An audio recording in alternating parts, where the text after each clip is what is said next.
Okay, folks, today, what are we dealing with? I always forget that not everybody may have met me, although I do sort of recognize all these names. Janet, yeah, I've met you. I think everybody here has met me, but if you haven't, my name's Dion.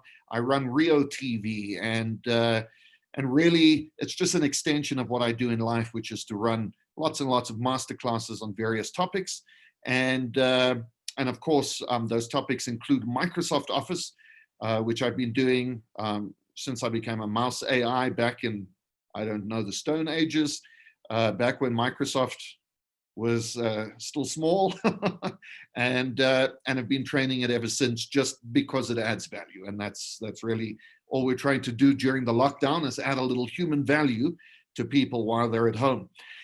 And today's masterclass, folks, is Microsoft Word number, I don't know, what is this? The third Microsoft Word? I think it's 3. We are dealing with academic writing and citations. The first thing I want to do is ask you folks, how many of you are actually, like this is not just something you vaguely like, oh, I wonder what this is about, but you're like, oh yes, I need to know these things. Like, how many of you are doing research or assignments for a college or a university, or somebody that you need to do proper citations and so forth? And maybe just quickly tell me about it, just for a second or two. Master's degree, says Priska. Dalian says yes, she's busy with something. I'm assuming, Priska, if you're in a master's, I'm not going to teach you much, but hopefully you can pick up a tip or two. To me, finalizing an MSc dissertation. Yowzers, you guys are doing some exciting stuff. Damien, a lawyer, so yes, like all things require citations, right? Did a business analysis diploma, and this would have been nice. Oh man, I wish I had this masterclass, folks. 3 years ago, when I restarted my psychology studies, it would have been such a boost to have someone just take me through this. I mean, it was just kind of self-learned.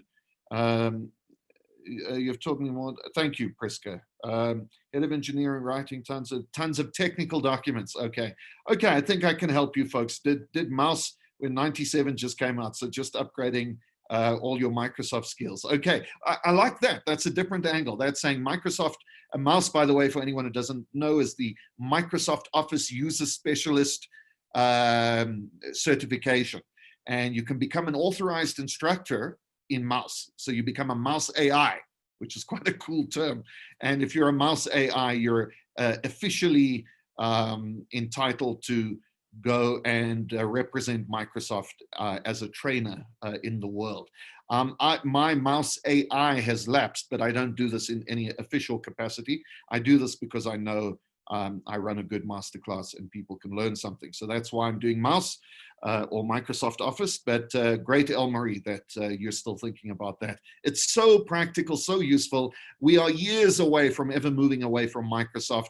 Microsoft is really here to stay for the long term. I was hoping the world would move to the Apple ecosystem. It hasn't. And even though all my devices are Apple, I'm kind of stuck on still having to, be a Microsoft expert as much as possible. How do you become mouse certified?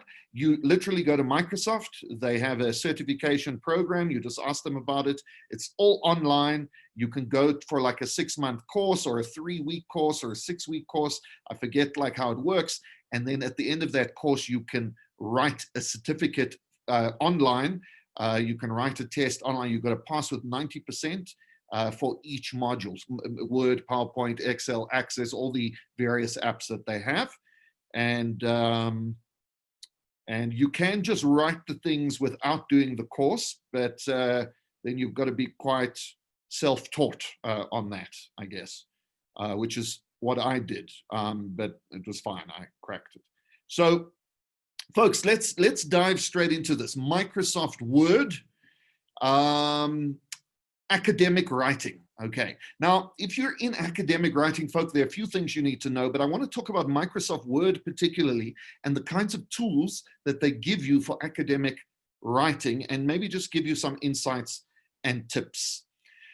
The first tip I want to give everybody is that if you're going to write essays or any kind of research, you need to create a template. The last thing you want to do is recreate a template or reformat everything to an academic template every single time you open a new document. That doesn't make any sense. You need to have your academic template geared and ready that you can reuse over and over again. And I'm going to quickly show you how to do that, okay? Because that's going to save you a lot of time. And then I'm going to show you how citations work.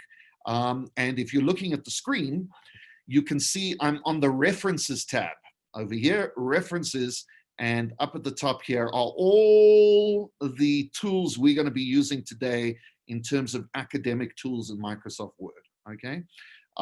So I'll start with quickly designing your template, which is almost going back to word number 1 that we did, but just to remind you of just how quick and easy that is.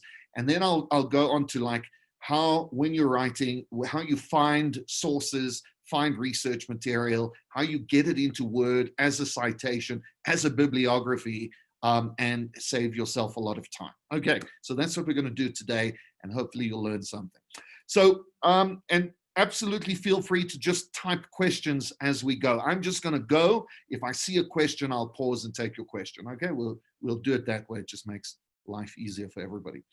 So let's start with creating a template. Now, I'm just going to flip screen here. This is just a simple essay that I wrote. I'm with SACAP, South African College of Applied Psychology, and I am completing a psych degree through them. And this is their template. So this is what they demand. So they say, we want your font to be this. We want, you know, your alignment to look like this. It's all based on the APA style. And so that's the American Psychological Association. It could have been something else, Harvard or something else, but in psychology, you use APA format.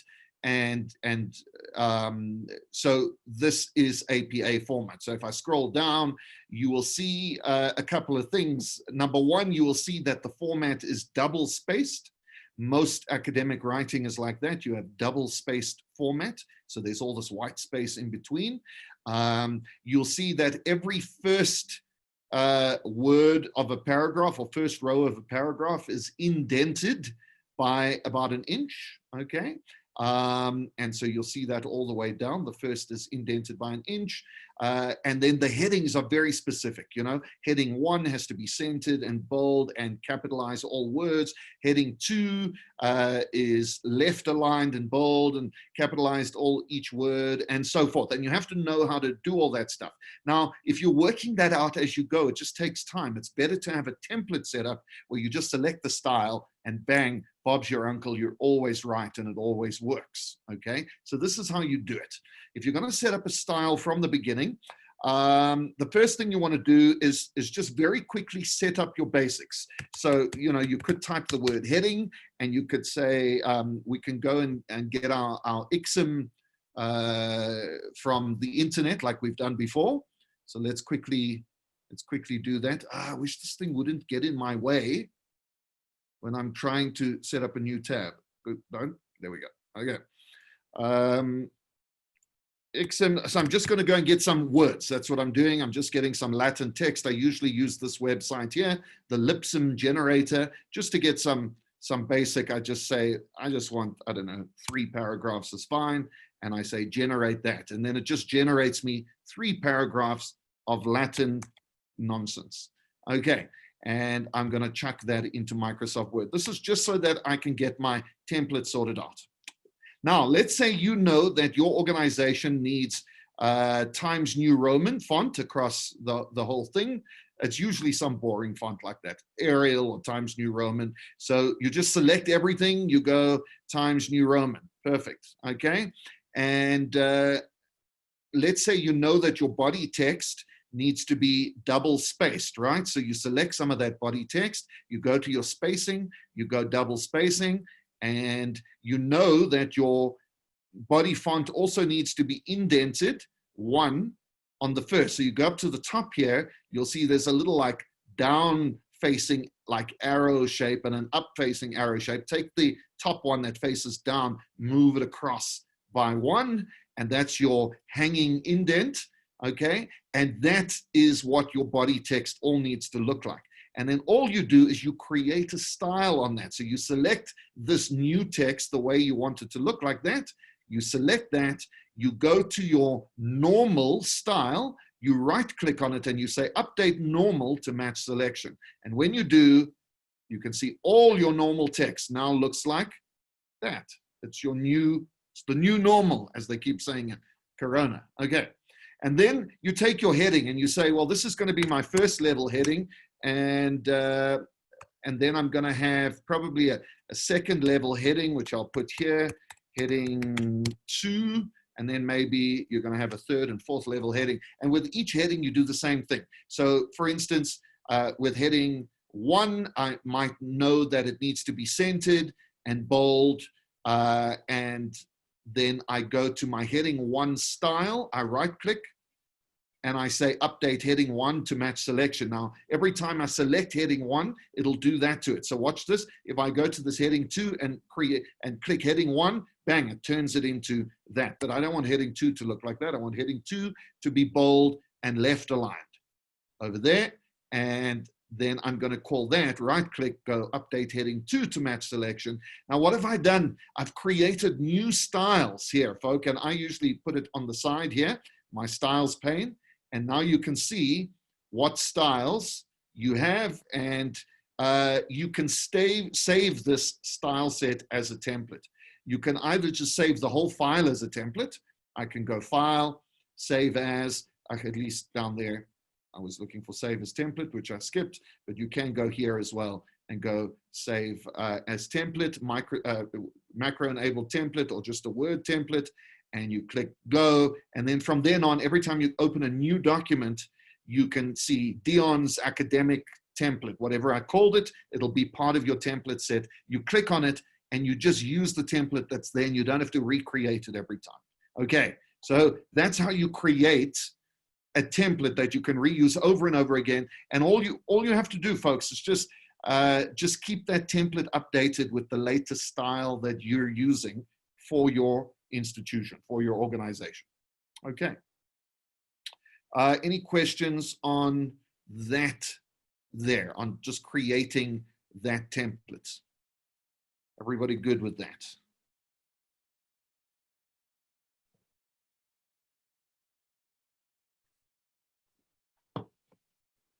Okay, cool. If you have any questions, just ask them.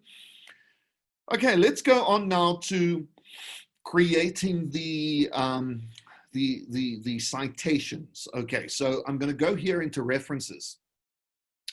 In references, you have all these cool tools, and the first reference tool you need to know about is this button here, Citations, because Citations is kind of the engine that drives both your inline citations as well as your bibliography or your reference sheet down at the bottom. Okay, any academic paper needs in-text citations and a cited works at the bottom. Otherwise, it's plagiarism. So you need to know how to do that. Okay, and when you click that button, it's going to open the citations box here, and from here you can create all sorts of citations for this document you're busy working on now, and you can go into the citation source manager where you've got all the citations you've ever created, all there. So if you want to reuse earlier citations you've used before in other works, you can copy them over into this document's citation list, and then you will see them in this list here. And why is it important that they're in this list? It's important that they're there because then they will appear in your bibliography automatically. So it auto creates a bibliography, and it allows like a type of auto creation of in-text citations, which I'm going to demonstrate to you now. Okay. So maybe let's go take a step back for those of you who are like, but where do you get these things? Where did all this information come from? Well, it came from sources. So if you are doing any research, you are going out onto the internet, for instance, into journals and books, and you are finding ideas from other people, research, findings, studies, etc., from other people. And if you are using any part of those ideas, if you're taking any thoughts from those people or any conclusions from that research, you have to cite it, okay? Otherwise, you are plagiarizing that person's work. And so how would you go about doing that? Well, there are some tools offline, like at least off Microsoft Word, and there are tools in Microsoft Word, okay? Most people don't even know there are tools in Microsoft Word. Let's start there. So if you're in Microsoft Word and let's say you're doing an essay on depression, and anxiety, okay? Or maybe you're just feeling depressed and anxious, and that's why you're writing an essay. But you're doing a thing on depression and anxiety, and you now want to go and find some cool sources. You want to read up a bit about this. Well, you can click this Researcher tab over here, Researcher, and what that's going to do is Microsoft links to all sorts of journals and online academic sources in the same way Google Scholar does, and it gives you information readily accessible to you from Microsoft Word. So have a look at this. I'm going to type right here in the search window in Researcher, I'm going to type depression and anxiety, and I'm going to click enter. And here we go. It's showing me all the sources. It's showing me journals as well as websites. If I only want journals, I can see various journals that speak about depression and anxiety here, right? It shows me topics related to what I'm searching for, and I can look in those topics to find further research. But I could, for instance, decide treatment plans and interventions for depression and anxiety disorders. That looks like a cool article I want to read. So I can click that article, and it actually gives me the article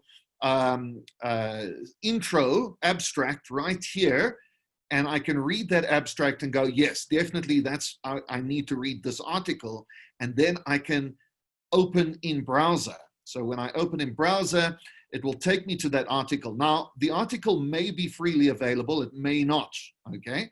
In this case, it is not this book. Yeah, this is just an abstract. And if you wanted to get this, you would have to subscribe to this particular journal. So a lot of journals you have to subscribe, you have to be a member, you pay for that material. That's how the scientific institution stays alive. But there is a lot of free stuff out there, and this one happens to be, so over here would be the PDF, and I could click it and download it from here, but I believe if I did that now, it would not give it to me. It would, oh, it is giving it to me. Okay, so this actually is the whole article, okay? And so it's available in PDF. Now, if I go back to Microsoft Word, if I like this article and I want to use it, I can add it to my Citation Manager. Remember, I opened Citation Manager over here. I can add it to Citation Manager by clicking Add this source as a citation. I just click that button, and now in Citations, you will see that we have an extra citation there. It's added it to our list, and we can now use it in Microsoft Word. So for instance, let's say that this first sentence comes from this person's work. I just literally, to put the inline citation in, I just double click on that citation, and there it is. It's using Wyatt et al. 2017, and it's an in-text citation that I just have to double click from the side. So I just have all my texts open here. I get them all ready. And as I'm typing, I just double click them to put the inline citation straight in from Microsoft Word. I don't have to go and work out like, what's the format for this? Do you put the comma? Is the date first? How does it work? I don't even have to think about all that stuff. All I do is click it from here. And what is it using to understand how to do this? It's using, in my case, the APA citation style. You can see that at the top. Maybe you're using Harvard, maybe you're using Chicago, or you're using ISO, or one of the others, depending on whether it's legal, or whether it's medical, or whether it's psychological, depending on which stream of science you're dealing with. So there are all these different kinds. We use APA, and so using the APA format, it will format both the inline references as well as the bibliography, which I'm going to show you now, which happens automatically at the end. Okay, So that's how you get them in here. Now, if you're not using that researcher tool, if you're not getting it from here, but you're getting it from the internet, let's say you've read a book and that book's on the web, or that book's here. It's a book, right? So you're doing research on the origin of consciousness and the breakdown of the bicameral mind from Julian James, and you're reading this book, and you want to make this book a citation source for yourself. So how would you do it? Well, this is how you would do it. You would click this little plus button here to add a new citation to the citation manager. And then it gives you all the fields that you need in APA style for any kind of type of source. So have a look. You can have books, articles, websites, reports. So again, you don't have to think too hard about what is the difference in the notation for a report citation versus the notation for a website citation or a book citation, okay? So in this case, I would use book. And then what would I do? I would type in all the details. Julian James is the author. I would type it in there. The title of the book is The Origin of Consciousness and the Breakdown of the Bicameral Mind. I would type that in there. The city is, and I would go to the front page and I would see the city is Boston, New York, and I would type it in there. The publisher is, where is it? Here.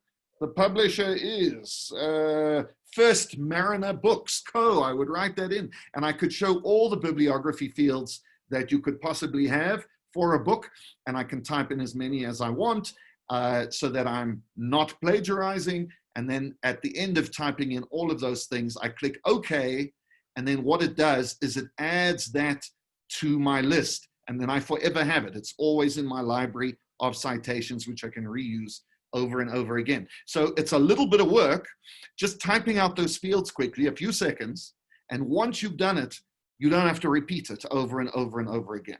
And the citation notation is going to be APA style, which means you also don't have to keep double checking, did I get my commas right and my italics right? And like, is the capitalization correct? You don't have to look at all that because it's going to be correct, okay? Well, you do have to look at it. You do have to do a double check because Word might get one or two things wrong. So do a double check, but 95% of it's going to be perfect, okay? Priska says, that's the only way I used to add citations. It used to take me 10 minutes per journal article. The automatic method is mind-blowing. Yes, it is. It's fantastic. It certainly has saved me many hours. What would drive me mad is I'm doing studies so that I can learn something. I'm not doing studies so that every time I write an essay, I spend 3 whole hours just doing citations. That makes no logical sense to me, right? I'm not learning anything. I'm not achieving anything. I'm just following some rules. That makes no sense. So I'm going to go and find tools that automate that process of rules. I've really got a fly in my nose. Okay. So let's move on to the, it clearly from Priska's response, that was quite useful. So you add citations and you put your in-text citations here. Now, sometimes with your inline citations, folks, you want to edit it because maybe you've already said Wyatt et al. 2 or 3 times above, and all you want to do is have the date here, 2017. Maybe you don't want a full repeat of it. So you can edit the in citation by right-clicking on it, clicking this little down line. You can see it's not normal text. It's got this blue box around it. It's a special field, right? I can click this little down arrow and I can say edit citation.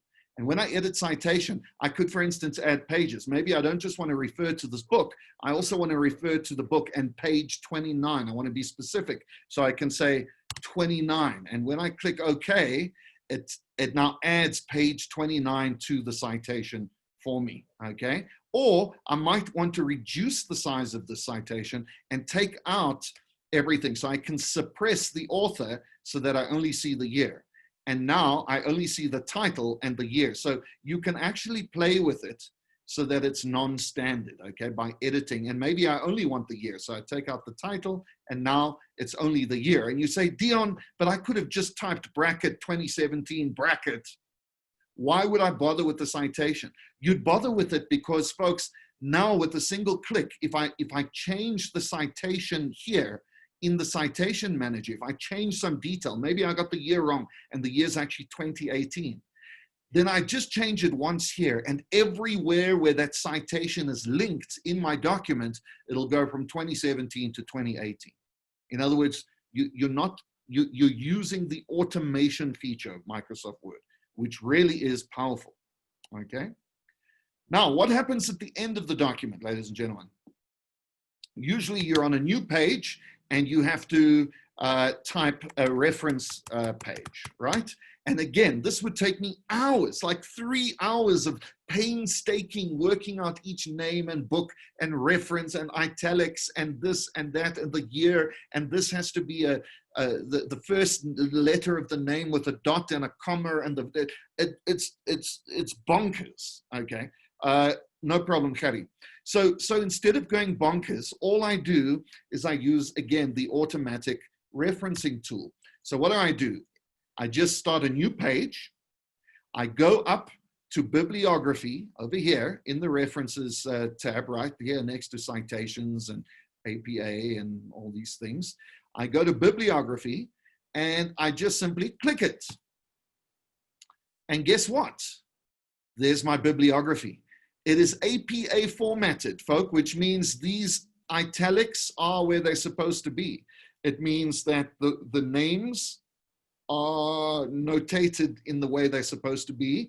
It also means that it's double spaced, and it also means it has this hanging indent, which is the reverse of the body text. So the body text has an indent that starts the paragraph, and then the rest of the paragraph is at full left justification. But on the bibliography, it's the opposite. You have left justification on the first line, and the rest of the paragraph is indented with a hanging indent, right? So all of that is automatic. The only thing Word doesn't do, I think it might only be in APA. I don't know if it's like that in any of the other styles, which I've never used, is that it doesn't alphabetize it for you for reasons I cannot fathom. I've gone online, millions of people have written into Microsoft to say, Microsoft, why don't you alphabetize the bibliography, or at least give us an option to? And they simply just aren't. So what you have to do is just move your stuff around a bit. So this is that 5% double check, right? So everything will be right. All you have to do is take your A, like if it's out of alphabetic sequence, take that, move it up to there. A, B, C, F, G, H, I, J, K. So H is in the wrong position. I would move that before K. W. Okay, perfect. Now it's alphabetical and it's automatic, and bang. And I can do this now, and I can keep writing, and I can add more citations. And all I do, once I've added more citations, I come in here and I go here to the bibliography and I say update citations and bibliography. And if I update it, it adds, in this case, it's moving everything around. What I would probably do at the end is just kill all this, and I would just reinsert a new bibliography. That's probably what I'd do, because you're only going to do this at the end of your writing anyway. Okay, so that saves me hours and hours of time. Okay, so I hope that was useful. Any questions on that? Citations manager here, adding in an in-text inline citation and adding a bibliography. Any questions?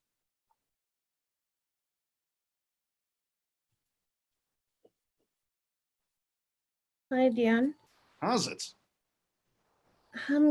Good, thanks. I've just had a problem with adding numerous authors to my journal articles when I use this method.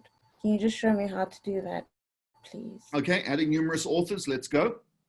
Okay, so in the normal window, when you create a source, you've got this author window. But if you're creating numerous authors, this is my suggestion to you, and I know why because it's like tricky knowing, you know, how to notate it here so that multiple authors appear properly. So instead, go edit here.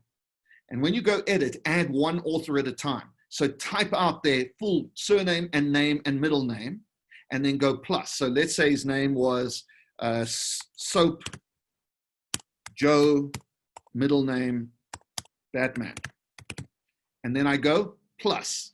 Then I say Barnard Dion, no middle name. I go plus. And then I say Harris Sam, middle name Michael, and I go plus. Now I've got 3 authors, right? And I just say okay. And then it automatically puts it in a way that makes sense. And when I click okay, it puts it in the correct sequence. So that's how I would do it. I would just go edit and type in each name and add plus. Okay, thank you so much, Dion. Pleasure. Cool. And then, folk, what else can I show you here? Oh, smart lookups, very useful. Okay, so often when I'm studying, I look like I'm in the Batcave. I've got like 2-3 screens in front of me. I've got a music stand with like a textbook on it. I've got like reference reminder notes here, and who knows? It really does look like the Batcave. I've got like Post-its everywhere, and I'm kind of I'm looking at everything. And sometimes just using these tools can reduce some of the necessity for that. And one of these tools is the Smart Lookup tool. So let's just not have Latin words. Let's have real words. So let's say depression is a real word in my text here.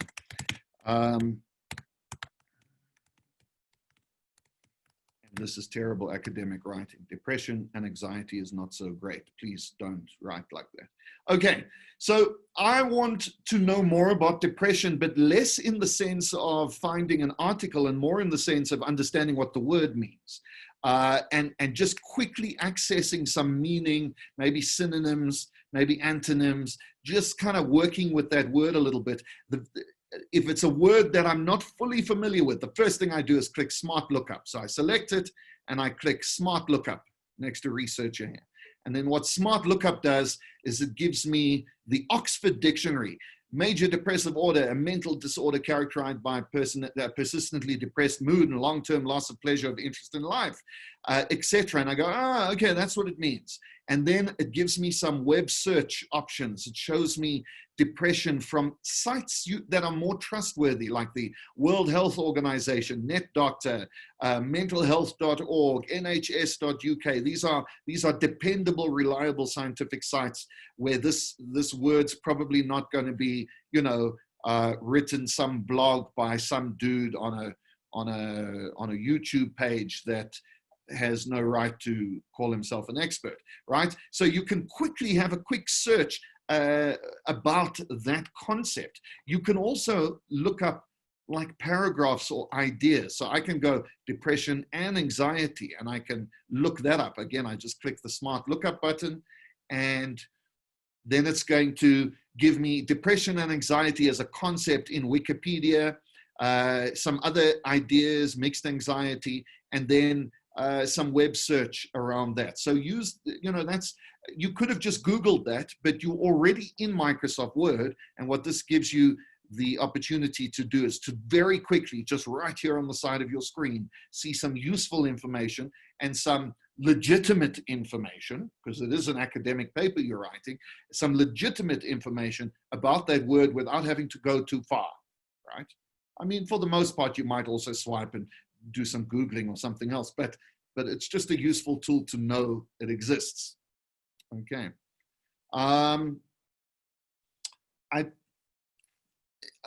Table of contents. Okay, let's just quickly look at table of contents. Now, usually at the beginning of a thing, APA don't ask for this anymore, but maybe you still need to do it if you're writing a book or something that requires it. You need a table of contents. So usually a table of contents is on its own page. So let's say that was over here. Well, you simply use the table of contents tool also in your references tab. and you click on it, and you can use an automated table of contents based on the Microsoft templates, or you can just make your own customized template. And usually for an academic paper, you want simple or maybe formal, and that's going to stick to, you know, your standard formal font that you're using, and then you decide how many levels do you want in your table of contents. So every first level heading that you have selected and said first level, that's why you have to use your style buttons, because if you don't allocate the heading 1 style to your heading 1s, this table of contents won't know what to look for, okay? So it'll look for all your heading 1s, all your heading 2s, all your heading 3s, as many levels as you want to go. You can go 4, 5, 6, 10 levels if you want, or you can just pick 2 levels if you want, or 1 level, and you can decide between the name of the heading and the number of the page. Do you want dots, lines, stripes, blanks? What do you want? You can pick them here. Let's say you wanted dotted lines like that for whatever reason. It looks ugly. I don't know why you'd want it, but maybe you did. And then you click OK, and it using a formal font, it gives you your table of contents. And again, you can leave that then at the end of your document. You can right click on it and say update field, and it will update all your page numbers and all your headings for you. It's an automatic feature. Okay. Cool. So I've looked at creating a template, using your tools to create an auto bibliography down at the bottom, as well as inline citations. Very quickly using it. I just want to show you 2 more things, then I'm done with you, folks. If you are looking for information, obviously, Google Scholar is the way to go. So most of your organizations that you're working for, if you're in law or I mean, even EOH should have access to some of these libraries, your university, your college. They all usually have free access to libraries of books, articles, periodicals, journals, and you as a member or a student of that organization should be able to get yourself a username and password, some kind of login, to also have access to those journals. So I advise you to just look up those options with whoever you're with. And that's cool. So you want to use those, but maybe you're not finding what you're looking for there, and you want to just go to the internet to see what else exists. Well, you go to Google Scholar, okay? Scholar.google.co.za, Google Scholar. And in Google Scholar, the only search results you will get in Google Scholar are academic results. So they're not going to give you like websites from Joe Soap. They're not going to do that. They're not even going to give you Wikipedia pages, because believe it or not, Wikipedia is not an academic source, okay? It's a crowdsourced knowledge. So even half the stuff you read on Wikipedia can be a bunch of nonsense. So if you want proper sourced scientific material, you come to Google Scholar. If I say anxiety and stress and I click go, here are some of the articles and books associated with it. You can see that right from here, you can copy a citation, folk. So let's say I go, okay, I like this article. I click on it. It takes me to the actual article. This article is being hosted on APA PsycNet. And if I want to have access to this, I'm going to need to register with APA PsycNet. So this one's not free, unfortunately. But let's say all I'm looking for in it was what I saw in the abstract there. And that's all I actually want to quote is the abstract. Well, I can still quote this thing. And how do you quote it? You can do what I showed you earlier. Let's just go back to it. You can come into the article here, open up your citation manager in Word, and then do the fields. Type in the guy's names, type in, you know, the journal, where it comes from, the year, do all that from the screen and just manually type it into the box and create it. Or you can do this. In Google Scholar, there's this little icon here. It's the citation icon, and that will automatically create you a citation for this source in MLA, APA, Chicago, Harvard, Vancouver, right? So all I have to do is literally go and copy the APA citation straight from here. Cool, right? It's just an easy way to see what the citation should look like. So I can take the name from here, I can take the date from here, I can take the title from here.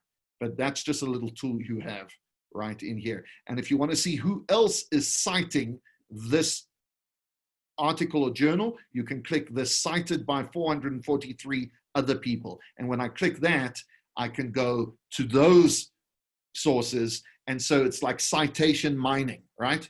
Oh, this is interesting. Who cited this? And then go and find out what they have to say. And then you can mine further and find out what they have to say. And you can move your way around the internet. There's a lot of free stuff. There's a lot of PDFs you can download and sources you can use straight from Google Scholar. The PDF will be available to you. And there's also a lot of stuff that you need to be a member of and pay for, or find another route there via your institution. Okay. And I think, ladies and gentlemen, that is all I wanted to share with you today.